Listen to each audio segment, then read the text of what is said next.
1월 총설교 주제를 스탠스 한번 따라해 보실까요? 스탠스, 즉 자세, 이런 자세에 대해서 말씀을 전가하고 있어요.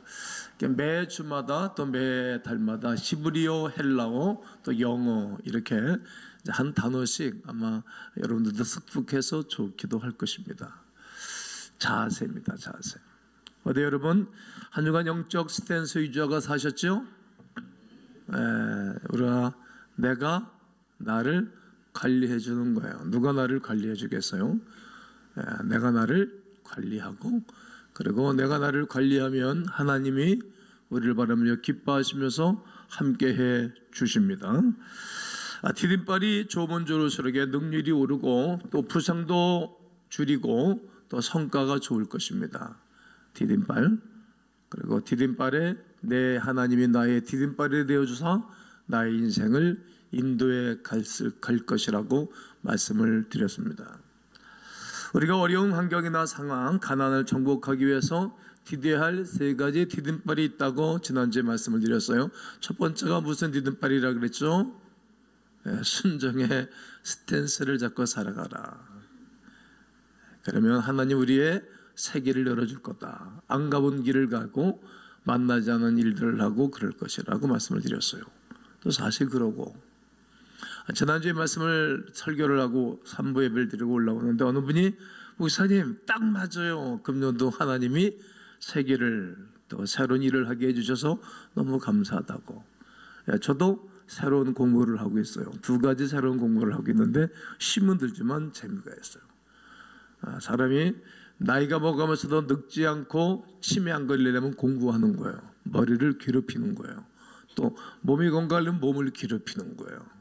그래서 저는 요즘 힘이 조금 들지만 행복하답니다. 이전에 경험하지 못했던 새로운 길을 열어주십니다. 성결의 스탠스를 갖고 살아가라고 말씀을 드렸습니다. 우리가 하나님을 닮아갈 때, 하나님의 모습은 거룩한 모습이니까 그럼 하나님 우리를 마음껏 사용해 주실 것입니다. 세 번째는 믿음의 스탠스를 붙잡고 살아가라고 말씀을 드렸습니다. 믿음은 곧 힘입니다. 추진력일 뿐만 아니라, 그리고 목표를 향해 우리가 달려갈 수 있도록 능력을 공급해 주실 것입니다. 오늘은 균형입니다. 따라해 보실까요? 균형 잘 잡고 사세요. 여러분, 이스라엘 백성들이 지난주에 요단강을 건너갔잖아요. 요단강을 건너가는데 첫 번째 직면했던 과제가 여리고성이었어요. 여리고성이 무너져 또 함락을 했어요. 이들이 긴장이 풀려졌어요. 편안해서 행복했겠죠. 하나님이 나의 하나님, 우리와 동행한다. 그리고 아주 조그만 성, 이 성이 부딪혔을 때 그들은 참패를 당했어요. 우리가 왜 참패를 당했는가? 스탠스, 자세, 균형을 잃어버렸기 때문에 이 성에서 참패를 당했던 것입니다. 우리가 이 땅을 살아가면서 균형을 잃어버리면 아무것도 않는 일에 엄청난 손실을 갖게 되는 것입니다. 기본을 잃었기 때문에 그들은 실패한 것입니다. 균형을 잃었기 때문입니다. 영적인 스탠스를 유지하기 위해서 여러 가지 스킬을 나누었습니다. 리더가 가지는 자세, 그리고 그에 순종하는 자세, 그리고 영적 가난을 취하기 위하여 순종과 성결과 믿음의 스탠스를 가져라고 지난주까지 말씀을 증거했습니다. 사랑하는 성도 여러분, 그러나 그러한 자세를 취하기 위해 먼저 우리가 가져야 할 기본 자세가 있습니다. 우리의 신앙에 있어서 균형이 얼마나 중요한지 모릅니다. 신명기 5장 32절 한번 보겠습니다.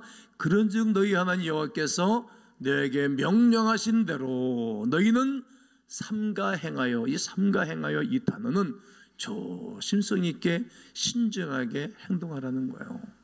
신중해라. 어떻게? 잘하나? 옳으나?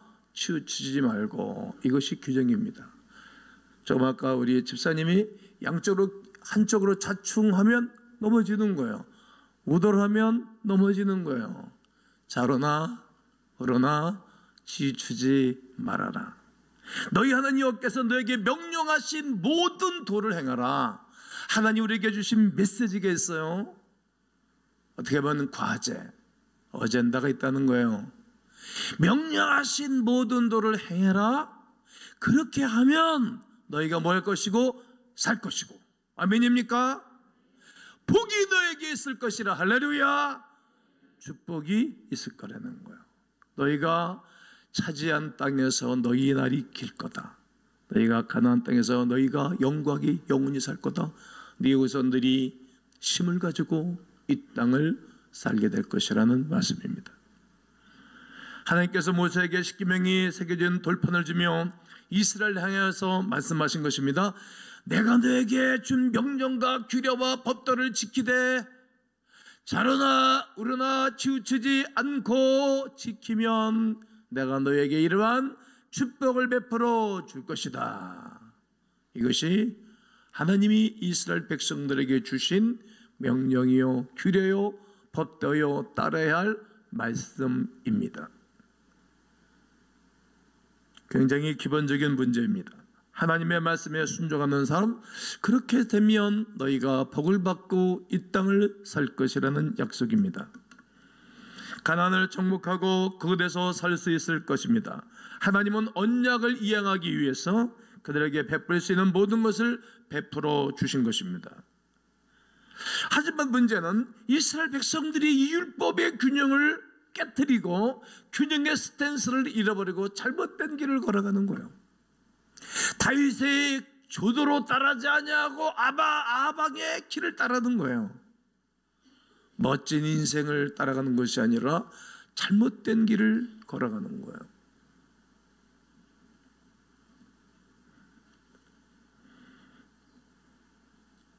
이스라엘 백성들이 하나님 말씀에 순종했던 세대가 있고 불순종했던 세대가 있었어요. 율법을 균형 있게 순종하는 세대는 하나님이 그들에게 후황된 복을 주셨고, 율법을 어겼던 세대, 하나님을 저버렸던 세대는 이방인의 종이 되고 식민지를 만들어 버렸어요. 그것이 바로 인생의 책찍과 인생의 막대기로 다스렸던 것이 구약성경의 열왕기 상하 역대 지략에 기록되어져 있는 하나님의 말씀입니다. 자, 그러므로 예수님께서는 그런 바리새인들을 행해서 어떻게 하셨습니까? 비판하신 것입니다. 바리새인이란 어떤 사람입니까? 분리된 자, 거룩한 자, 이런 뜻이오시다. 거룩한 자로 살면 아름다운데 이 사람과 이 사람을 분리시키는 일을 냈어요. 이방인과 유대인을 분리시켰어요. 좋은 사람과 안 좋은 사람을 분리시켜서 너희는 나하고 질적으로 달라. 우리는 기도하는 스타일도 다르고 기도가 뿐만 아니라 인간을 대하는 데서도 틀려. 이방인들은 우습게 여기고 짐승 취급했다는 거예요. 이것이 바로 분리시켰다, 이런 뜻입니다. 율법을 철저히 지키며 불결하고 부정한 것으로부터 성결함을 가져야 했던 것은 아름답다라고 생각합니다. 그들은 이스라엘 사회에 엄청난 영향력을 행사했던 사람들입니다. 죄송하지만 저는 우리 교회에 엄청난 영향력을 행사하고 있죠.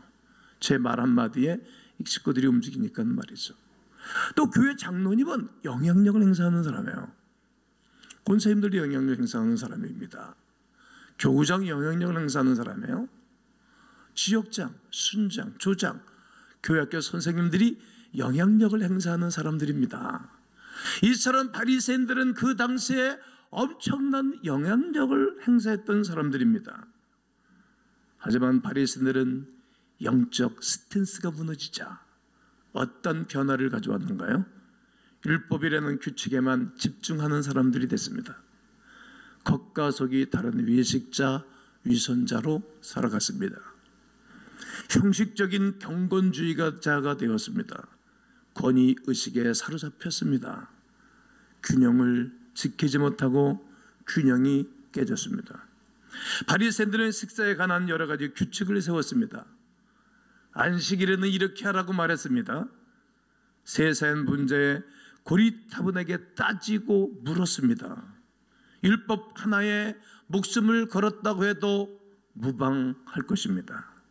그래서 그들은 본질을 보지 못했습니다. 본질. 율법의 본질은 무엇인가? 율법에 얽매였습니다. 율법의 규례에 치며 살았습니다. 마태복음 22장에 보면 그들이 얼마나 균형을 잃었는지에 대해서 상세하게 기록하고 있습니다. 바리새인 중 한 사람이 예수님께 대여 나와서 계명이 무엇인지를 묻는 장면이 있습니다. 22장 35절로 40절에 기록하겠는데, 그 중에 한 율법사가 예수를 시험하여 묻되, 아니 예수님께서 배우러 가야지, 겸손하게 어디 가나 배우면 그 사람은 복이 있어요. 예수를 시험하여 물었어요. 물어봤다는 얘기예요. 선생님, 율법 중에 어느 계명이 가장 크지요? 예수님이 대답하셨습니다. 제일 큰 계명은 네 마음 다하고 목숨 다하고 힘을 다해서 주 하나님을 사랑하는 거다. 하나님을 사랑하는 거다. 이것이 첫째 되는 계명이다. 첫째 되는 계명은 하나님을 사랑하는 거예요. 두 번째는 이것이니 그와 같이 네 이웃을 네 자신같이 사랑하는 거다.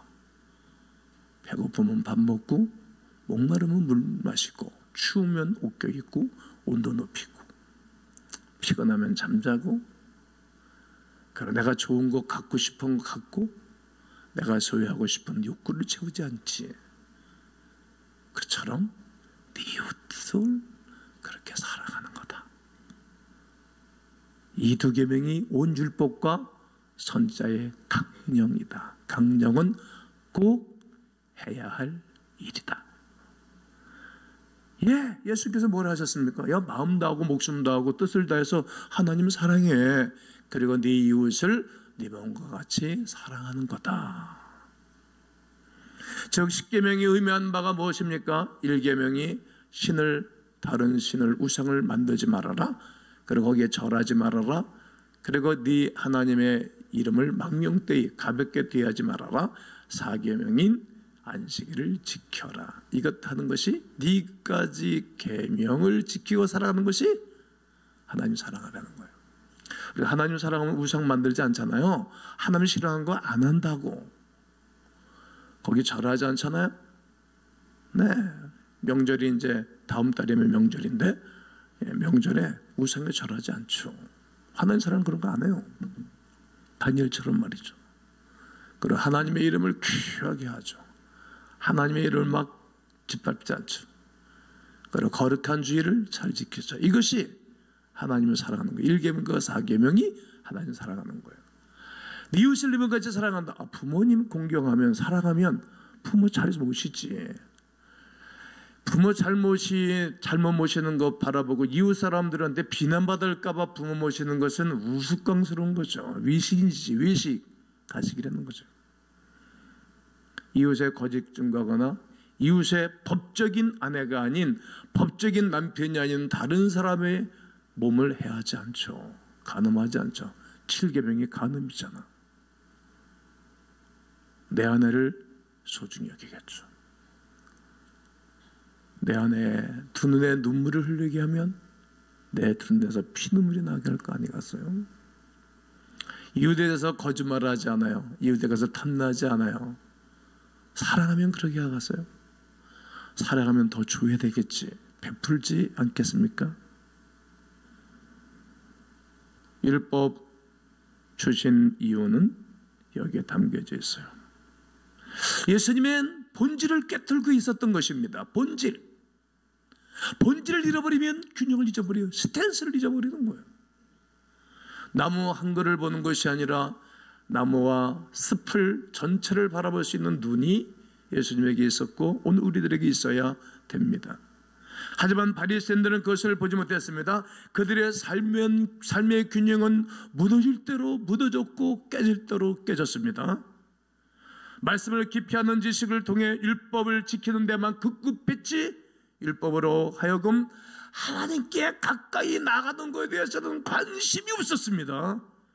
지식이라는 스킬에 집중한 나머지 살아가는 가장 기본적인 논리, 기본적인 스탠스를 놓치고 말았습니다. 말씀을 주신 하나님께서 균형을 갖고 지키라고 말씀하셨지만 그들은 균형을 잊어버리고 말았습니다. 본문을 통해 바울이 말하고 싶은 것은 어떤 것입니까? 오늘 6절에서 이제는 우리가 얽매였던 것에 대하여 죽었다. 바울은 바리새인 중에 바리새인이었잖아요. 이야, 내가 율법을 지키라고 가르쳤던 선생님과 함께 성경을 외우고 안식일날 멀리 가지도 않고 손도 흔들지 않고 음식도 굶었다 준비 안 됐으면 얽매인 거라는 거예요. 이제는 율법에서 벗어났다. 예수께서 나를 자유케 했다는 거예요. 사단꾼의 얽매에서 벗어난 새처럼 나는 기쁘다는 거예요. 우리가 영의 새로운, 내 영의 새로운 곳으로 섬길 것이고 율법의 조문을 복으로 하지 할 거라. 그런데 우리가 무슨 말 하리요? 율법이 죄냐? 그럴 수 없다. 율법으로 말미암지 않고는 내가 죄를 알지 못했으니 곧 율법이 탐내지 말라 하셨기 때문에 탐냈던 내 영과 내 마음이 죄인인 줄을 알았다. 이런 말하는 거예요. 율법 때문에 이것이 죄인 줄을 알았다는 거예요. 죄인 줄을 알았다는 거예요. 그러니까 율법은 초동생과 같다는 거예요. 갈라디아서 3장 24절 25절에 보면 이같이 율법이 우리를 어디로? 그리스도께로 인도하는 초등교사가 됐다. 만약에 오늘 성경을 기록한다면 그때는 최하 이 교육기관이 초등학교였으니까 아마 요즘 성경을 기록하면 이렇게 기록했을 거예요. 이것이 율법이 우리를 그리스도께로 인도하는 어린이집 교사가 되어 이렇게 기록했을 거예요. 어린이집. 이제 우리가 어린이집을 이제 학교를 내서 이제 어린이집 공사를 하고 있잖아요. 이제 다음쯤은 거의 맞춰져요. 인직을 다 맡고 나면 이제 어린이집을 이렇게 해서 57명의 학생들이 이제 받게 될 건데 만약에 오늘 기록했다면 그리스도끼리 인도하는 어린이집 선생이 돼요. 학교 초등학교 선생님들이 이렇게 글씨도 이쁘게 써서 보이잖아요. 요즘 학교 선생님들 글씨가 이쁘지 않다 그러는데 애들이 엉망진창이야. 막 미꾸라지 그림 그리고 막 지렁이 글씨 쓰고 그러잖아요. 매일 이렇게 가르쳐준다고. 천천히. 이처럼 율법은 우리를 초등학교 교사가 되어서 어디로? 예수께로 인도한다는 것입니다. 이것이 기본이자 근본입니다. 이것이 준형입니다. 율법은 예수께로 우리를 이끌어간다는 거예요. 왜? 죄인 줄 알았으니까. 이 죄를 어디서 용서받겠어요? 이 죄를 어디서 사함받겠어요? 이 죄를 불 가지고 나를 용서받을 수 있는 길이 없는 거예요.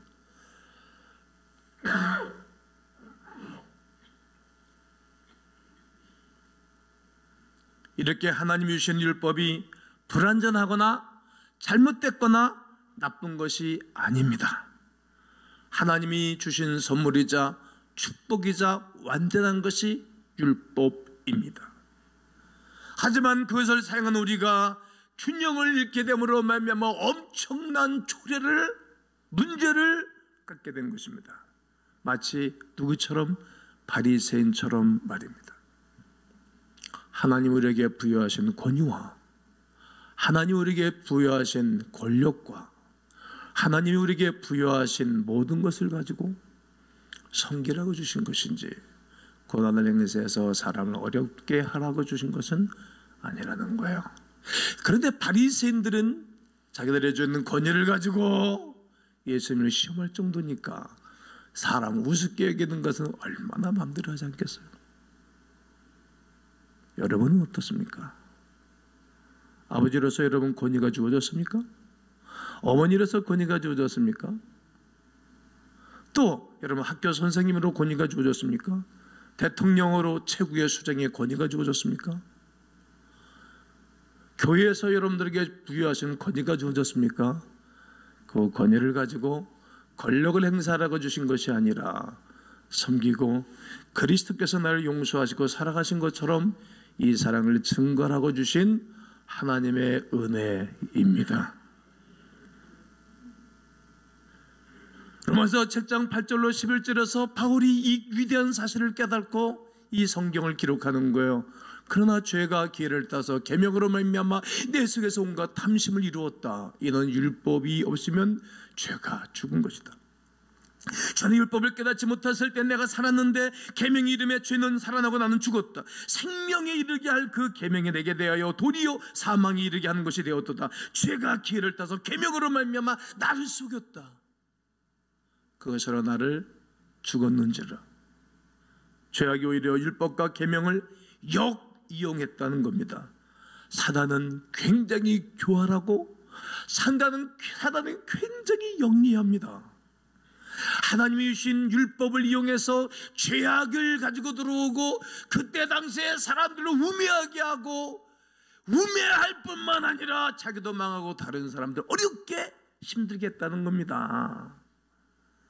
그러면서 7장 5절에 우리가 육신에 있을 때는 율법으로 말미암는 죄의 정력이 우리 지체 중에 역사하여 우리로 사망을 위하여 열매를 맺게 했다.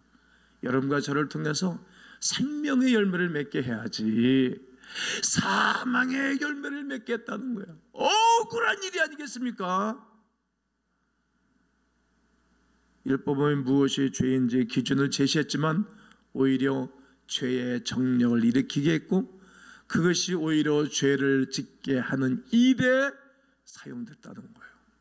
이처럼 성경을 잘못 깨달으면 하나님을 잘못 알면 자기도 망하고 여러 사람들을 힘들게 하는 것입니다. 바로 이것이 우매, 영적인 우매함 가운데 오는 일입니다. 성도 여러분, 율법은 하나님 우리에게 주신 선물이라는 것을 꼭 기억하시기를 바랍니다. 우리가 지켜야 할 기본이자 균형임을 고백하셔야 될 것입니다. 오늘 본문에 바울은 이렇게 말합니다. 12절에서 다 함께 읽습니다. 이러보건대 율법은 거룩하고 계명도 거룩하고 의로우며 선하도다. 율법은 여러분 거룩한 거예요. 율법은 의로운 거예요. 율법은 선한 것입니다. 왜 그런지 아십니까? 성도가 하나님께로 가지 못할 때, 왜? 죄 때문에 하나님과 우리 사이의 균형이 깨져버렸는데 이제 누구로 말미암아? 예수 그리스도께서 이 땅에 오심으로 말미암아 율법을 폐한 것이 아니라 율법을 세우신 예수께로 우리를 이끌어가는 겁니다. 로마서 마태복음 5장 17절 18절을 보면 내가 율법이나 선지자를 폐하러 온 줄로 생각하지 말아라. 예수님의 사랑을 말하면서 율법을 폐하러 온다고 생각하면 안 된다. 율법을 완전하게 하려 왔다. 진실로 너희에게 이르노니 천지가 없어지게 되는 율법의 1.1약이라도 없어지지 아니하고 이를 거라는 거야. 여기서 폐하다 이 말은 건축물의 파괴와 연관된 표현입니다.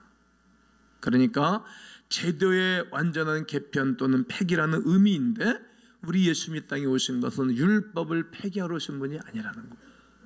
오히려 완전케 하기 위해 오셨다는 겁니다. 완전케 하다 이 말은 플레오로, 따라해보세요. 플레오로. 이 말이 내 가득 채우다 이런 뜻입니다. 즉 예수 그리스도께서 그의 공로로 말미암아 모든 사람들을 가득 채우다 이런 뜻입니다. 즉 우리를 율법에서 그리스도에게로 나아가는 거야. 도대체 우리는 율법을 지킬 수가 없어요. 예수님 율법을 다 지키셨어요. 그래서 우리가 누구에게로?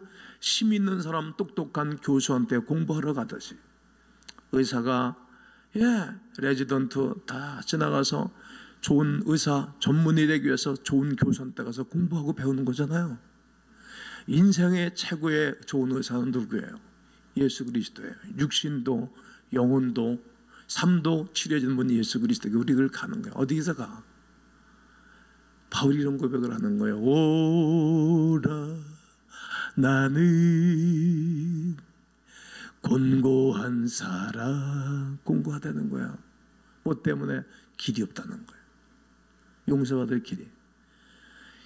십계명을 들이대니까 내가 엉망진창이야.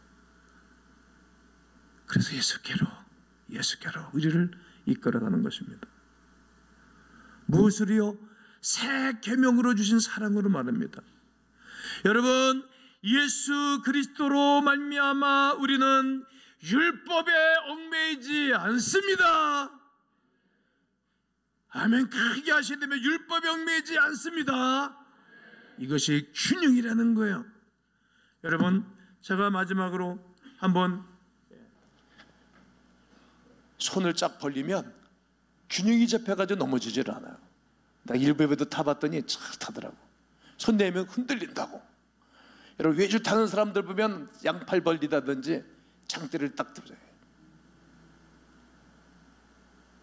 인생을 위하여 양팔을 버리고 인류의 모든 죄를 용서하신 예수 그리스도에게로 누구를? 모든 사람들이 인도하는 거예요.